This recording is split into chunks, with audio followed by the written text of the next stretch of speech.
ഒറ്റപ്പെടുന്നതിനേക്കാളും നല്ലത് സിഗരറ്റ് വലിയാണ്. അതായത് അമേരിക്കയിൽ നടത്തിയിട്ടുള്ള ഒരു റീസെന്റ് സ്റ്റഡി പ്രകാരം ലോൺലിനെസ് ഫേസ് ചെയ്യുന്ന ആൾക്കാരുടെ ഹെൽത്തിൽ ഉണ്ടാകുന്ന നെഗറ്റീവ് കോൺസിക്വൻസ് എന്ന് പറയുന്നത് ഡെയിലി ഒരു 15 സിഗരറ്റ്സ് വലിക്കുന്നതിന് തുല്യമാണെന്നുള്ളതാണ്. അപ്പൊ നമ്മൾ എല്ലാവരും ഒറ്റയ്ക്ക് ഇരിക്കാറുണ്ട് അല്ലേ? ചില സമയത്ത് നമ്മൾ ഒറ്റയ്ക്ക് പുറത്തു പോകും, ഒറ്റയ്ക്ക് ഫുഡ് കഴിക്കാൻ പോകും.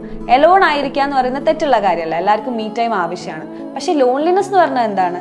നമ്മളുടെ ചുറ്റും നമ്മുടെ ഫാമിലി ഉണ്ടാവും, ഫ്രണ്ട്സ് ഉണ്ടാവും, പാർട്ട്ണർ ഉണ്ടാവാം, കുട്ടികൾ ഉണ്ടാവാം, കൊളീഗ്സ് ഉണ്ടാവാം. എല്ലാവരും ഉണ്ടായിട്ടും നമുക്ക് അവരുടെ ഇടയിൽ ഒറ്റപ്പെട്ട പോലെ, അതായത് എനിക്ക് ആരുമില്ല, എന്നെ ആരും മനസ്സിലാക്കുന്നില്ല, എന്നെ ആരും ഹെൽപ്പ് ചെയ്യുന്നില്ല, അങ്ങനത്തെ ഒരു ഒറ്റപ്പെട്ടൊരു ഫീലിംഗ് നമുക്ക് വരുന്നുണ്ടെങ്കിൽ അത് തീർച്ചയായും നമ്മൾ നോക്കേണ്ട ഒരു കാര്യം തന്നെയാണ്. അതായത് നമ്മൾ പ്രൊഫഷണലി ഒരു ഹെൽപ്പ് തന്നെ സീക്ക് ചെയ്യേണ്ട ആവശ്യം അതിൽ നമ്മൾ കാണേണ്ടതായിട്ടുണ്ട്.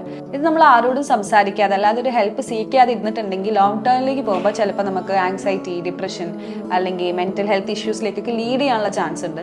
So if you are facing loneliness and if you can't deal with it properly, please do seek help.